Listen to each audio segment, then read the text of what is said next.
Evangelho segundo João, no capítulo 13. Vamos ler até o versículo número 5.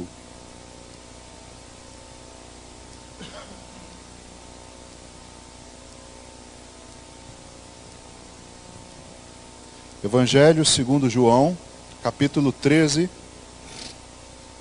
até o versículo 5. Diz assim a palavra de Deus: Ora, antes da festa da Páscoa, sabendo Jesus que era chegada a sua hora de passar deste mundo para o Pai, tendo amado os seus que estavam no mundo, amou-os até ao fim. Durante a ceia, tendo já o diabo posto no coração de Judas Iscariotes, filho de Simão, que traísse a Jesus, sabendo este que o Pai tudo confiara às suas mãos, e que ele viera de Deus e voltava para Deus, levantou-se da ceia, tirou a vestimenta de cima e, tomando uma toalha, cingiu-se com ela. Depois deitou água na bacia e passou a lavar os pés aos discípulos e a enxugar-lhes com a toalha com que estava cingido. Amém. Pai, obrigado pela tua palavra que temos a oportunidade de ouvir. Meu Deus, rompendo barreiras físicas, alcançando os irmãos que estão em casa. Meu Deus, esse é o nosso desejo, que a tua palavra seja pregada, que ela seja ouvida, que encontre corações, meu Deus. Eu te peço nessa noite que o Senhor possa me usar de acordo com a tua vontade, que eu possa lembrar através do Espírito Santo de cada palavra que o Senhor possa colocar na minha boca para que sejamos edificados, para que aprendamos com ela e que possamos colocá-la em prática, meu Deus, para transformar nossas vidas. Assim, Pai, rogamos ao Senhor, te agradecendo por tudo em nome de Jesus. Amém. Amém, irmãos. Amados, é sempre bom meditar no que Jesus nos ensinou. Principalmente, acredito eu, em épocas como essas que nós estamos vivendo, os ensinamentos de Jesus, algo que ele fez frequentemente ao longo do seu ministério, foram dias, anos, poucos mais intensos, de muito ensino, e é sempre bom nós meditarmos nesses ensinamentos. Digo isso nessa época porque nós estamos vivenciando dias, não é, que onde nós esperávamos de pessoas, até mesmo no meio cristão, pessoas que se dizem cristãs, que confessam a fé evangélica, pessoas que não se lembram dos ensinamentos de Jesus. Então, de onde nós precisávamos, esperávamos, ansiávamos um comportamento, uma prática, de amor, de fraternidade, de apoio, de oração, de amizade, muitas vezes nós não estamos vendo. Eu até, às vezes, paro para pensar, vejo a conjuntura atual, e parece que nós estamos naquele cabo de guerra, Era assim que se chamava, Quando éramos crianças, puxava um de um lado e o outro do outro. Até mesmo no meio cristão, nós passamos por um momento em que não temos visto de muitos. Às vezes a gente tem de receber de uma pessoa, de um irmão, e não temos visto. E, pelo contrário, às vezes até estamos vendo nas pessoas que não confessam a mesma fé que nós. Temos visto pessoas que, às vezes, de onde você não esperava, as pessoas estão sensibilizadas, estão buscando ajudar, estão se mobilizando, estão se importando, se incomodando com outras.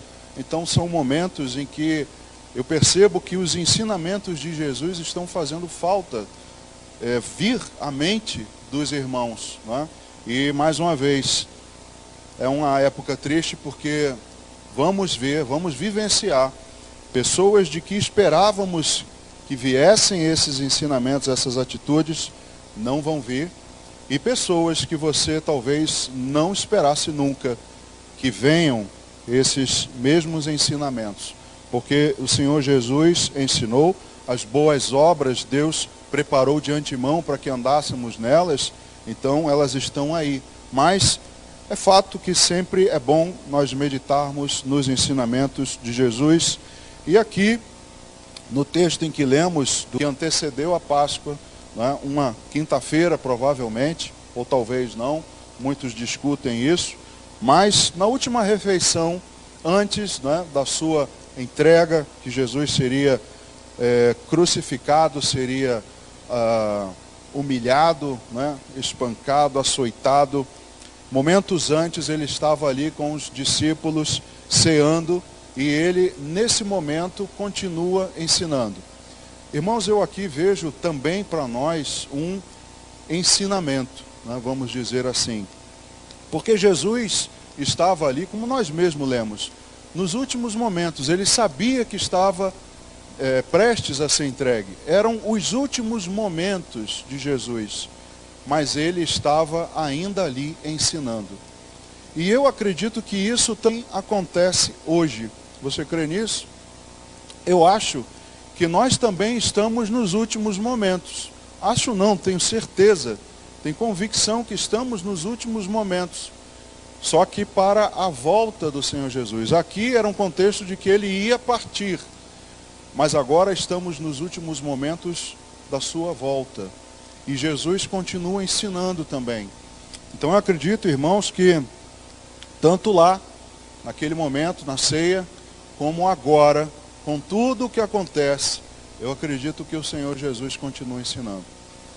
Como eu disse, nós vamos ver ao longo desse tempo coisas que não esperávamos, mas eu acredito que tudo tem um porquê de Deus, uma razão, como nós sempre mencionamos, Romanos 8, 28, todas as coisas cooperam para o bem daqueles que amam a Deus.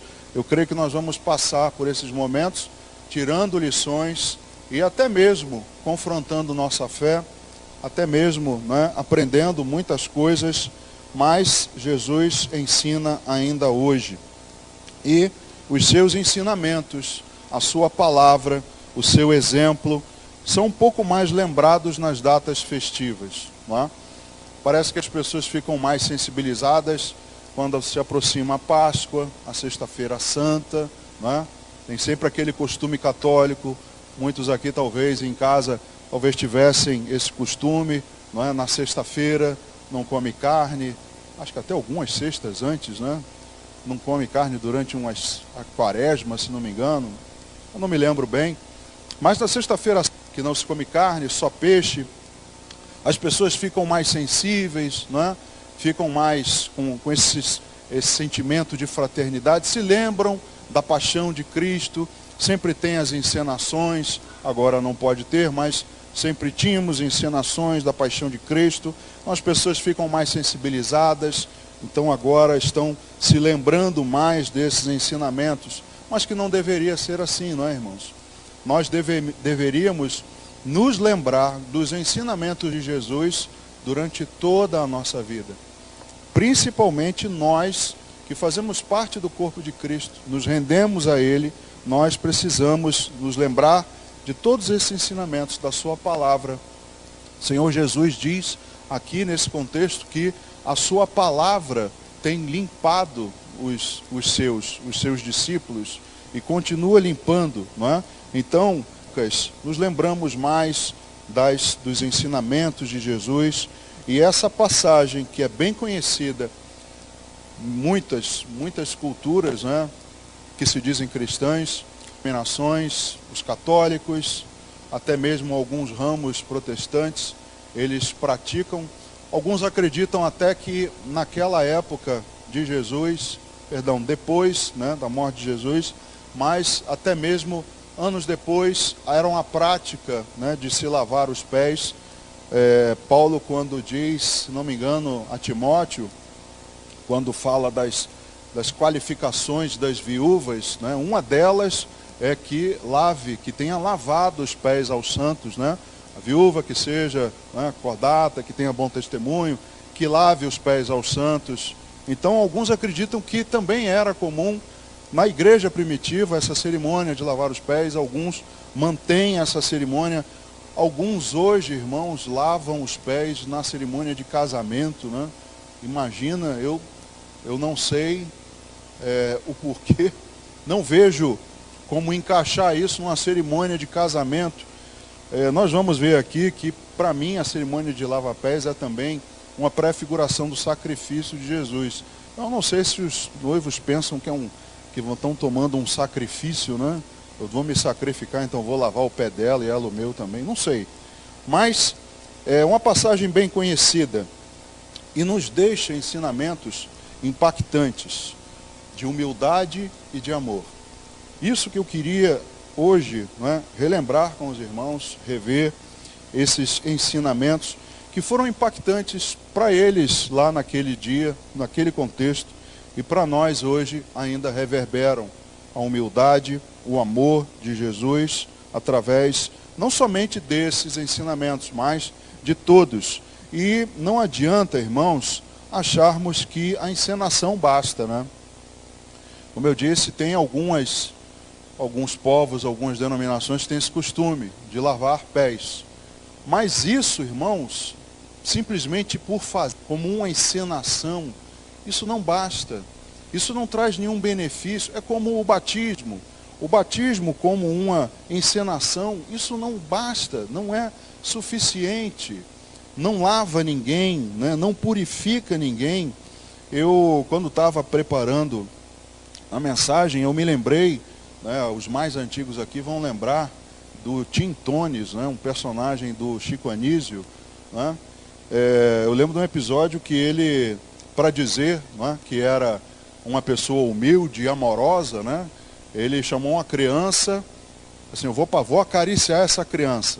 Aí faz assim, aí quando a criança vai embora, ele vai e lava as mãos, devia ser um álcool 70, né?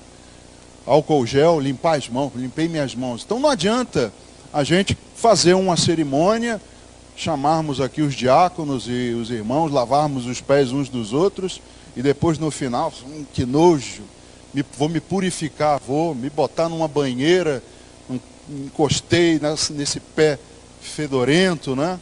A mesma coisa são as pessoas que querem fazer caridade e querem abraçar as pessoas de rua, né? Mas tudo uma encenação. Depois aquilo, querem mais é se limpar, querem mais é se livrar do cheiro ruim, daquele aspecto ruim. Então não adianta, irmãos, encenação. Não adianta vivermos de aparências, porque o Senhor Jesus nos conhece na essência. E no final desse episódio, quando Jesus termina de lavar os pés dos discípulos, ele faz uma pergunta que também para nós hoje continua. Lá no versículo 12 do capítulo 13 de João, assim diz: depois de lhes ter lavado os pés, tomou as vestes e, voltando à mesa, perguntou-lhes: compreendeis o que vos fiz? Veja, nós vamos mais à frente chegar a esse ponto também, onde Jesus termina de lavar os pés, mas essa pergunta, irmãos, eu já deixo agora para vocês. Vocês compreendem o que Jesus fez com vocês? E é algo que nos incomoda, não somente pela lição dos lava-pés, mas por todas as lições que Jesus nos deu. Tudo o que passamos, tudo o que Ele tem falado para nós. Então, nessa passagem, queria ver com você hoje o que há um relato de João a respeito disso. Esse relato está somente no Evangelho de João. Curioso que João foi um apóstolo que escreveu a respeito de Jesus sendo Deus, mas nesse momento retrata Jesus como servo. E nós sabemos que quem escreveu, mostrando Jesus como servo, foi Marcos. Mas aqui João relata esse episódio de lava-pés, onde eu vejo que há algumas coisas, alguns ensinamentos, demonstrações, lições que eu queria ver contigo. A primeira delas, né, é que é uma demonstração de amor.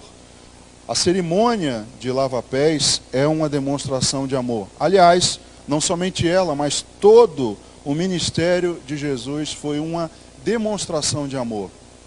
Ele, aliás, abriu mão da sua glória, ele veio e nasceu de uma virgem e habitou entre nós por amor.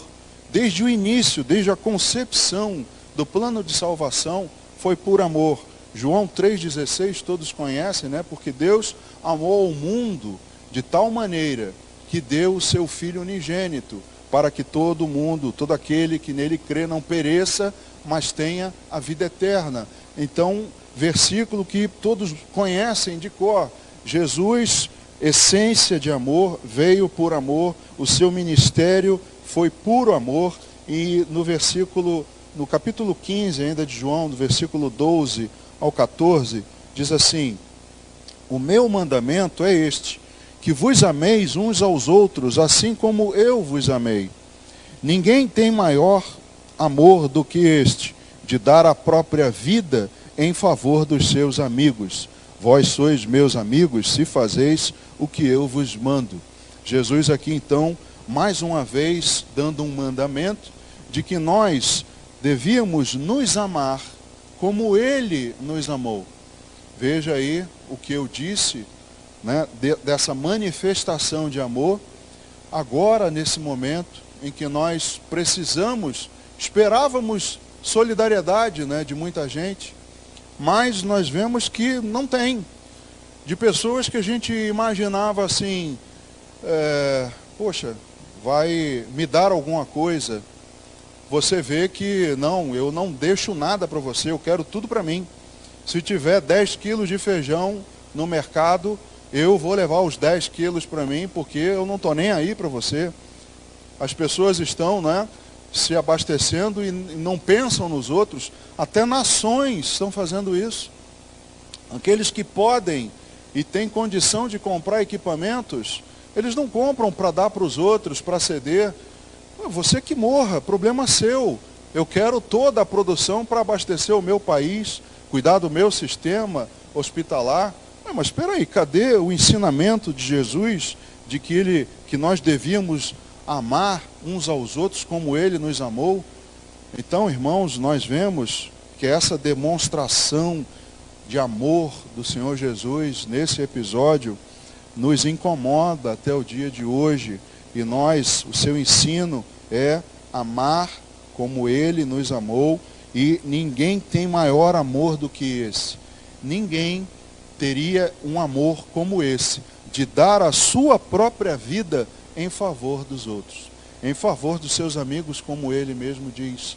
Então, todo o seu ministério foi um amor tão grande que decidiu ir atrás do homem caído para se reaproximar dele.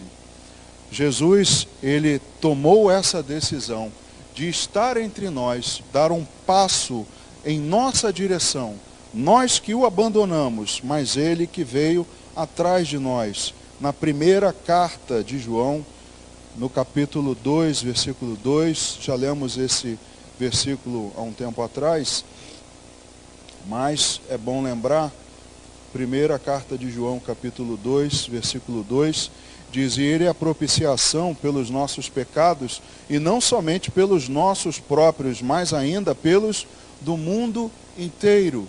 Um tão grande amor, que Ele se entregou não somente pelos pecados de alguns, e também não somente pelos pecados daquele momento, né, daquela época, mas até a sua volta. Um sacrifício, um amor que é eficaz e perdura gerações e gerações. Perdura para sempre. O seu amor, a sua misericórdia se renovam a cada manhã. Então é um amor tão grande que ele decide ir atrás do homem caído por puro amor. Muitos de nós não teríamos essa condição, essa capacidade, não é, de ir atrás de uma pessoa que virou as costas para nós por amor. Nós alargaríamos. E nós, quando olhamos para a parábola, né, da ovelha perdida, nós pensamos, né, e Jesus usou essa parábola para mostrar como ele vai atrás de uma, mesmo tendo 99 no seu aprisco. Mas veja, irmãos, Jesus não veio atrás de nós porque nós valíamos alguma coisa, porque a ovelha ainda tem algum valor, né? A ovelha, se você deixar crescer o pelo, você pode tosquiar e vender. Ela, de repente, lá, se você abater, dá para comer. Se você quiser vender, você vende. Ela tem algum valor, mas para Deus, nós não tínhamos valor nenhum. O que ele poderia ganhar conosco que já ele não tinha? Nada. Mas ele decidiu ir atrás do homem caído para se reaproximar dele por puro amor. E amor até ao fim da sua vida. Amou os seus discípulos, amou o seu ministério, mesmo sabendo que nós não merecíamos. Jesus amou, como diz aqui, voltando ao Evangelho de João, no capítulo 13, do versículo 1 e 2, diz assim: ora, antes da festa da Páscoa, sabendo Jesus que era chegada a sua hora de passar deste mundo para o Pai, tendo amado os seus que estavam no mundo, amou-os até ao fim. Jesus amou até ao fim. E veja, aqui diz que ele sabia que havia chegado a sua hora. E ele também, aqui mais à frente, sabia que um deles o trairia. Um deles não havia sido lavado. Sabia que Judas havia colocado no seu coração de traí-lo. Ele sabia disso, mas mesmo assim, ele amou. Eu me lembro, irmãos, de 2 episódios bíblicos que podem nos fazer pensar de outra maneira. Por exemplo, Elias, não é? Elias também depois, lá no Monte Carmelo, ele mata lá os profetas de Baal, e aí quando ele recebe a ameaça, ele teme e foge, não é? Lembra dessa passagem? Ele teme, aí um anjo deixa um pão para ele, ele tem uma caminhada cansativa, e aí ele continua aquela caminhada e vai até o Monte Horebe, e aí quando ele desperta, Deus pergunta: Elias, o que você está fazendo aqui? E Elias diz assim: Deus, o senhor veja, né? Os teus profetas foram mortos, todos te abandonaram, e eu estou só, e ainda querem me tirar a vida. Então, é como se ele estivesse, né, pensando: então eu resolvi largar tudo, eu resolvi me esconder aqui, porque afinal de contas, depois dessa, foi a gota d'água. Não merecem o meu esforço, não merecem tudo que eu fiz. Não é semelhante ao que Jesus estava passando? Jesus estava ali também, prestes a morrer, estavam querendo lhe tirar a vida. Jesus revoltar e dizer assim: não merecem, não me merecem. Tudo que eu fiz por eles, curei, salvei, resgatei, e eles agora querem me tirar a vida. Eu vou me isolar, não mais amo, não quero mais saber. Mas diz o texto que ele amou os seus discípulos até ao fim, mesmo sabendo que ia morrer. Um outro que me lembra é Jonas, não é?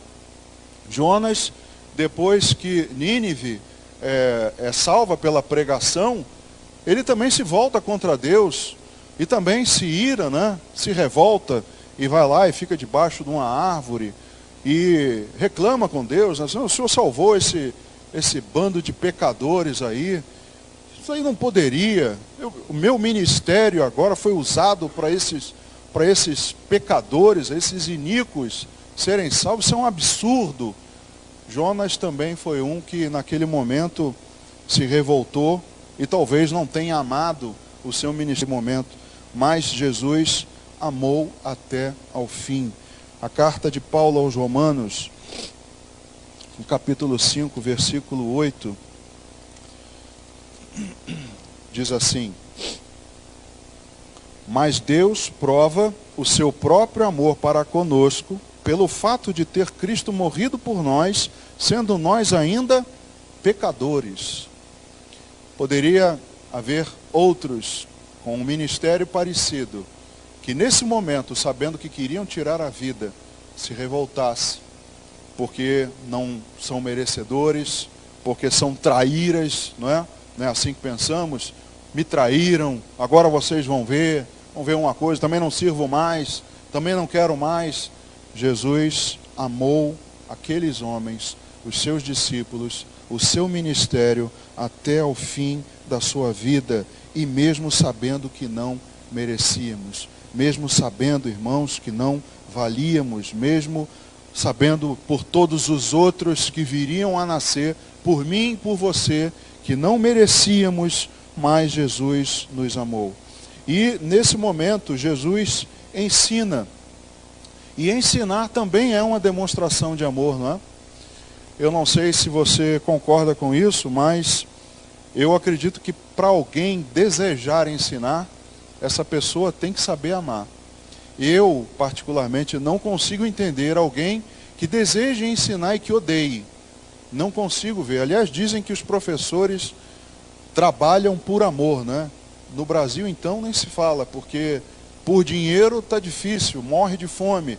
Mas continuam na profissão porque desejam, têm um amor. Então, eu acredito que ensinar é uma demonstração de amor. E aqueles homens, até mesmo nos seus últimos momentos, ele os ensina. A sua atitude humilde foi um puro ato de amor. Veja o que diz Paulo na carta aos Filipenses.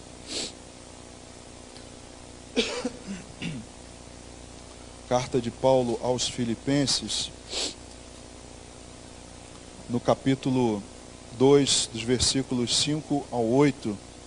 Capítulo 2, do 5 ao 8. Tende em vós o mesmo sentimento que houve também em Cristo Jesus, pois ele, subsistindo em forma de Deus, não julgou como usurpação o ser igual a Deus. Antes, a si mesmo se esvaziou, assumindo a forma de servo, tornando a semelhança de homens e reconhecido em figura humana. A si mesmo se humilhou, tornando-se obediente até a morte e morte de cruz. Jesus, então, foi um exemplo na humilhação, porque ele se esvaziou, assumindo a forma de servo, e aqui ele também se humilha para nos ensinar. Irmãos, eu acredito que para que o ensino seja eficaz para qualquer nível, né, é preciso que aquele que ensina, e aí eu mais ainda acredito que é por amor, ele se rebaixa para que aquela pessoa possa aprender. Jesus, quando faz isso, quando se esvazia e vem em figura, em semelhança de figura humana, ele vem para nos ensinar. Ele vem para habitar entre nós, mas para nos ensinar, nos dar o exemplo, né, de como ser humilde e obediente. Então eu não vejo como é possível alguém que vai ensinar na geração vida, né, uma criança, alguém com 12 anos, 13, 14, e queira, né, estar no mesmo patamar, vir com um vocabulário e com um conteúdo teológico, né? Não tem como, irmãos. Tem que se reduzir até a linguagem que os professores usam com as crianças, né? Você que já esteve aqui no culto infantil, você vê como é a transmissão da mensagem. Então, irmãos, é necessário para que o ensino seja eficaz, uma humilhação. E essa atitude é puro ato de amor.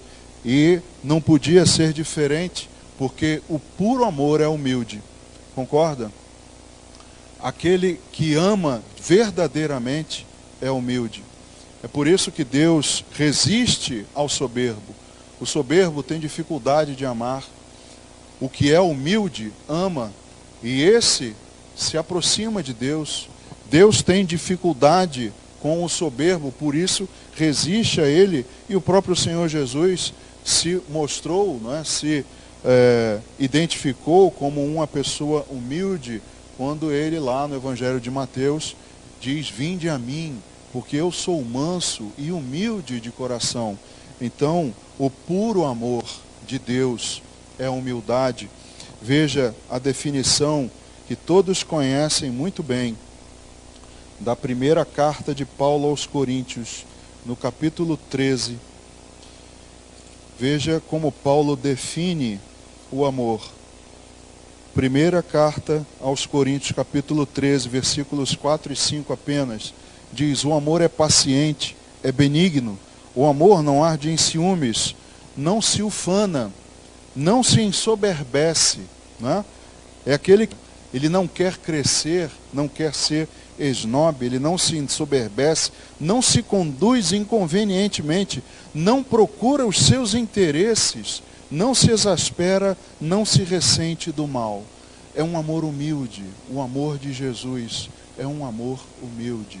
Quando Paulo escreve também aos Coríntios, se não me engano, ele diz, cada um não pense somente nas suas coisas propriamente ditas, mas pense também nas coisas do outro. Pense também no outro. Então, os ensinamentos de Jesus são a respeito de amor, um puro amor humilde, que ele não se ensoberbece, não é? Muito pelo contrário, ele abre mão dos seus interesses, dá sem esperar nada em troca. É um puro amor humilde. E lavando os pés aos discípulos, ensinou que há essa aliança de amor. Lá na primeira carta de João, capítulo 3, versículo 16, não é João 3,16, mas primeira carta de João, capítulo 3, versículo 16. Veja o que diz: nisto conhecemos o amor, que Cristo deu a sua vida por nós, e devemos dar nossa vida pelos irmãos. Amados, a lição dele de demonstração de amor inclui também que nós devemos também dar pelos irmãos. É aí que eu falo, né, do testemunho que estamos vendo, de que muitos não vão praticar as obras de Jesus, porque nesse versículo, capítulo 3, versículo 16, se você ler o 17, veja, ora, aquele que possuir recursos deste mundo e vir a seu irmão padecer necessidade e fechar-lhe o seu coração, como pode permanecer nele o amor de Deus? Irmãos, é o que nós estamos testemunhando nesses dias. Não há amor de Deus em muitos que se dizem cristãos, porque esse amor não está sendo manifestado, não está sendo, não é? Nós vemos pessoas que não dão, não é dar a sua vida, se bem que quem trabalha na linha de frente, num hospital, em contato direto ali, aquele está de uma certa maneira dando a sua vida, mas o que o texto está dizendo no versículo 17 é, seja fraterno, seja amoroso, contribua, não é? Veja a necessidade do outro e haja também, se estiver ao seu alcance. E no 18 ele diz, filhinhos, não amemos de palavra nem de língua, mas de fato e de verdade. Ou seja, não é apenas uma encenação, tem que ser de verdade, tem que ser com atitude, tem que ser um amor demonstrado. O segundo ponto que eu vejo nessa cerimônia do lava-pés é que é um chamado à humildade, não é? Nós falamos sobre o amor e também falamos muito da humildade, estão muito ligadas, mas essa cerimônia, o ato de lavar os pés, era normalmente feito pela pessoa mais humilde de uma casa, era o mais inferior dos escravos. Era aquela pessoa que não pudesse ser feita por um outro maior, até pelo próprio anfitrião, mas normalmente era um serviço feito pelo escravo mais inferior de todos.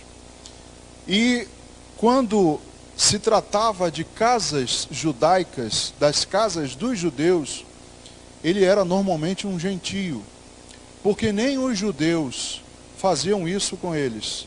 Era um escravo normalmente gentio, e os discípulos normalmente não lavavam os pés dos seus rabinos. Por isso que há um choque tão grande, um impacto tão grande nos discípulos naquele momento na ceia, porque Jesus toma uma atitude que não era normal. Nem eles, talvez, lavassem os pés de Jesus, porque não estavam acostumados. Na crença deles, na cultura deles, os discípulos não lavavam os pés dos seus mestres. Jesus, ali naquele momento, se levanta, não é? ele interrompe a ceia, o seu jantar, ele se levanta e ele se caracteriza naquele momento como servo. Ele toma uma atitude e ele inclusive se caracteriza fisicamente. No versículo 4 diz que ele tirou a vestimenta de cima e tomando uma toalha cingiu-se com ela. Irmãos, nenhum escravo, nenhum servo, quando estava trabalhando, tinha a parte de cima, a vestimenta de cima. Era somente a vestimenta de baixo. Não sei se vocês lembram, né? Os filmes e novelas de escravos. Normalmente o escravo aparece descalço, com uma calça e sem camisa, não é?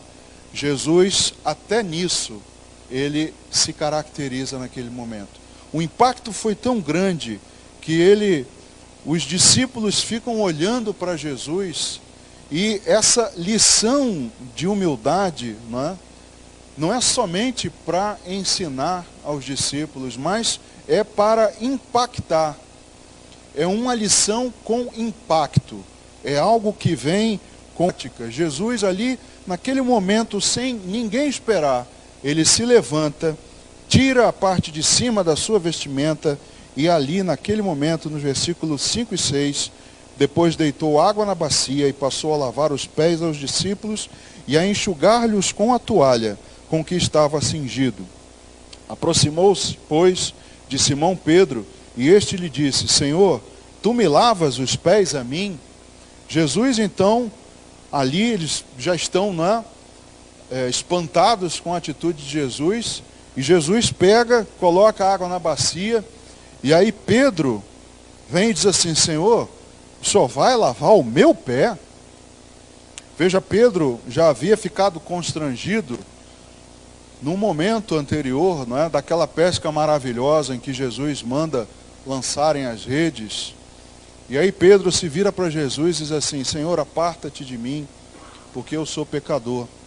Ele, constrangido, não conseguia nem ficar perto de Jesus naquele momento. Esse homem que ficou constrangido naquela hora, agora tinha que se deixar ser lavado. Pedro, quando vê aquilo, diz assim: Senhor, você vai me lavar os pés? Tu me lavas os pés a mim? Pedro ficou impactado, constrangido. Eu não sei se isso já aconteceu com você. Quando alguém vai prestar algum serviço a você, que você entende que não é o natural, e essa pessoa vem até você e você fica constrangido. Eu não sei se isso já aconteceu com você, ainda mais quando vão mexer no meu pé. Eu não sei se a Patrícia e a Núbia estão nos vendo, mas elas são podólogas, e eu imagino, quando tenho que ir a um podólogo e tenho que colocar o meu pé, irmãos, eu fico constrangido quando alguém pega meu pé. Eu penso assim: será que está sujo? Será que está feio? Não é por ela, não é? Eu fico constrangido, não é? E eu imagino que nesse momento o constrangimento dele não tenha sido somente por causa do pé, que não devia ser bonito, não é? Mas aquele ato que Jesus faz ali, deixa eles perplexos e gera em Pedro esse constrangimento que leva a uma negativa pela sua impulsividade, né? Pedro era um cara muito impulsivo. Ele diz no versículo 8: nunca me lavarás os pés. Pedro diz assim: Senhor, o Senhor nunca vai lavar meu pé. Eu acredito que é como se Pedro, naquele momento, também constrangido, não quisesse que Jesus visse ou que fosse revelada ali a sua sujeira. Da mesma maneira que eu fico constrangido ao colocar os pés para alguém mexer, e aqui trazendo para um contexto espiritual, Pedro dá essa negativa: Senhor, o Senhor não vai mexer no meu pé não. Não vai mexer porque o Senhor não vai gostar do que vai ver. E aí Jesus responde para ele assim: se eu não te lavar, não tens parte comigo.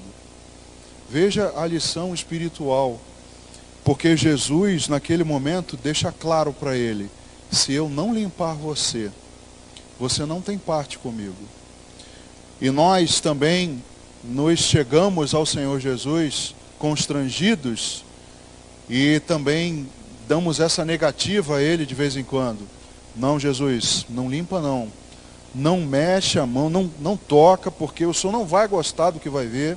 É sujo, eu sei que está ruim, que está errado, então não me limpa, Jesus. Não me limpa, porque eu não quero deixar à mostra essas coisas sujas para o Senhor.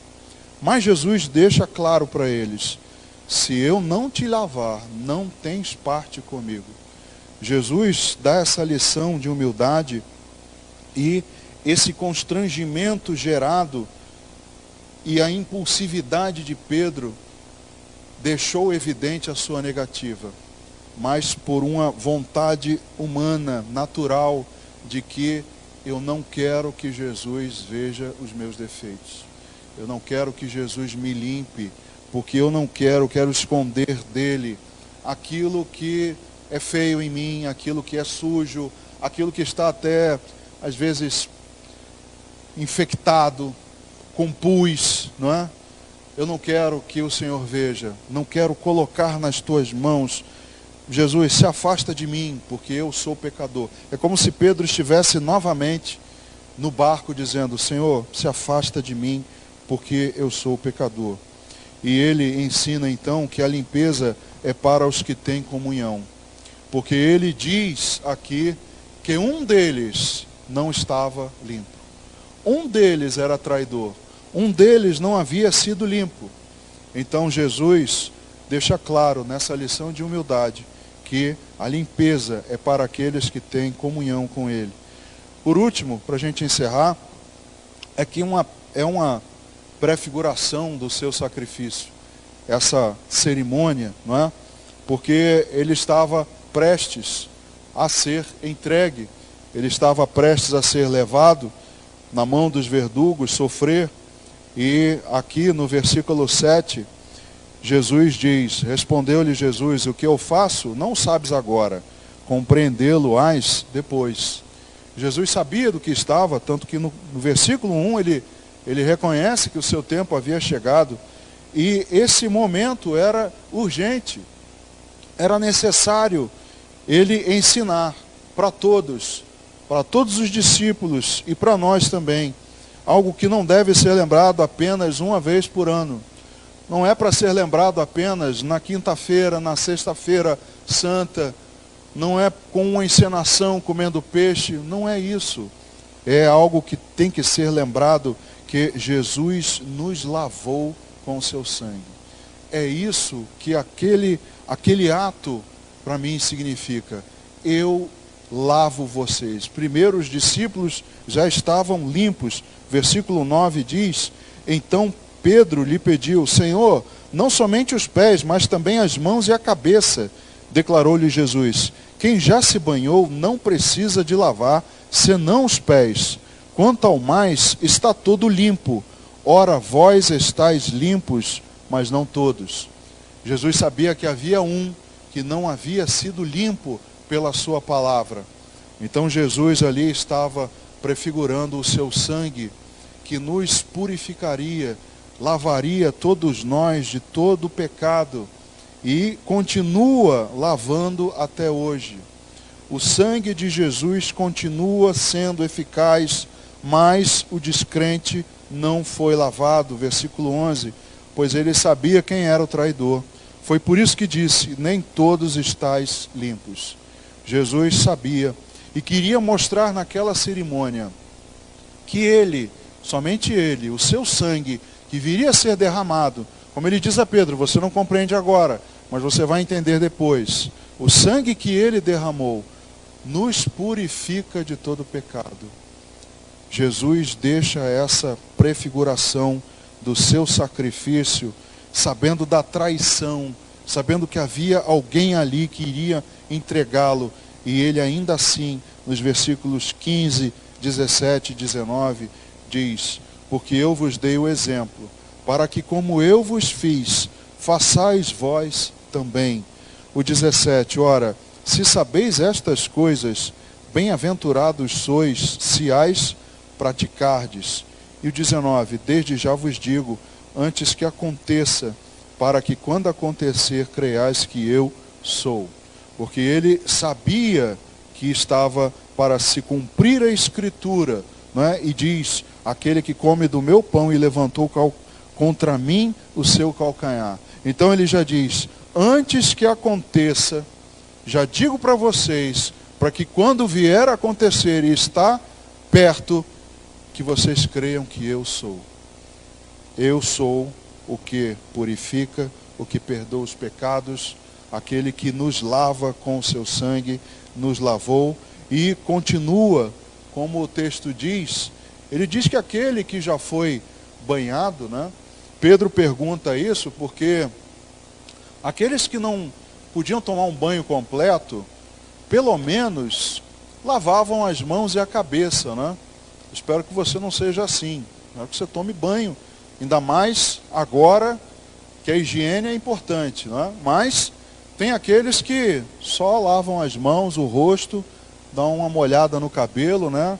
Cheira assim embaixo do braço, estou bem, estou limpo, posso ir para o trabalho, vou para a rua, né? Pedro tinha essa preocupação, Jesus, somente o pé não, a mão e a cabeça também. E ele diz, não, Pedro, vocês não precisam ser limpos, porque eu já limpei. Mas o pé é necessário limpar.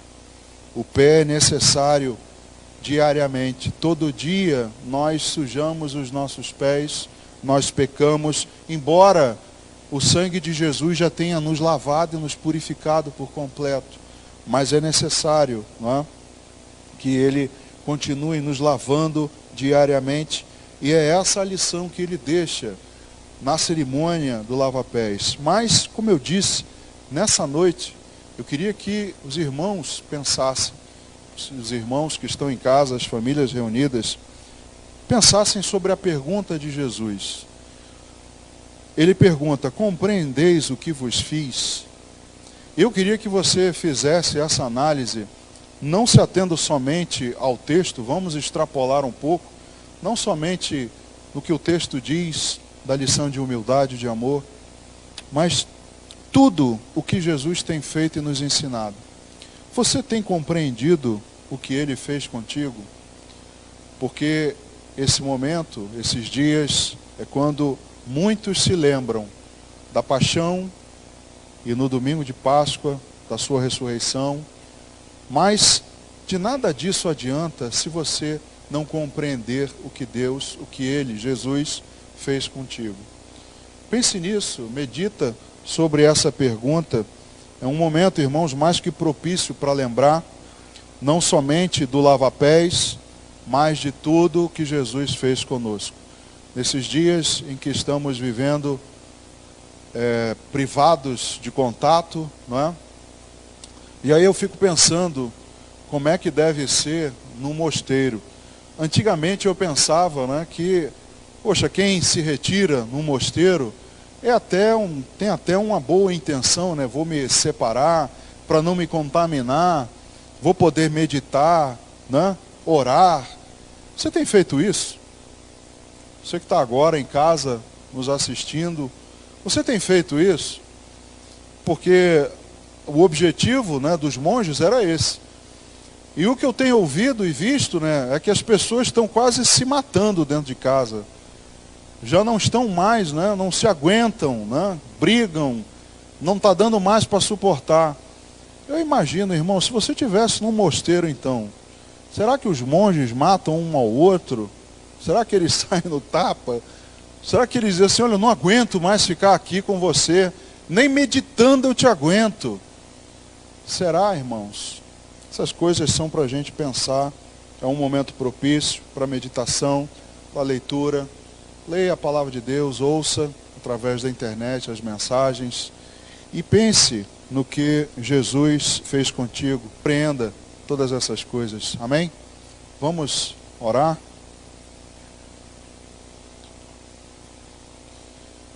Senhor Jesus, obrigado, meu Deus, por termos ouvido a Tua palavra.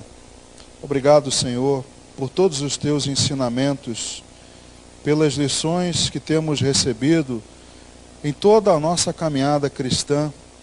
Obrigado, meu Deus, porque nós cremos que são dias em que muitas coisas nos serão reveladas. A nossa própria fé, meu Deus, seremos confrontados, e que estejamos sensíveis ao Espírito Santo, para que Ele nos lembre, a gente permita que Ele nos lembre dos teus ensinamentos, se nós estamos falhando, se nós não estamos agindo com humildade, se não estamos manifestando o amor pelo próximo. Ó meu Deus, fala com cada um de nós, que na nossa meditação diária, que nós possamos nesses dias te buscar mais, orar mais, que possamos, meu Deus, compreender tudo o que o Senhor fez conosco, porque o Senhor derramou o seu sangue para nos lavar, nos purificar dos pecados. Nós fomos salvos, meu Deus, pelo teu sacrifício. Mas, meu Deus, tantos ensinamentos, tantos, meu Deus, em todo o teu ministério, Senhor, que nós estamos sempre ouvindo, meu Deus, estamos sempre buscando, há sempre palavras vindas de Ti, nos ensinando, meu Deus. Mas será que estamos compreendendo, meu Deus, o que fizeste conosco? Pai, nos ajuda nesses dias, continua tratando conosco, nos guardando, nos livrando de todo o mal, Pai. Assim nós oramos e te agradecemos por tudo em nome de Jesus. Amém.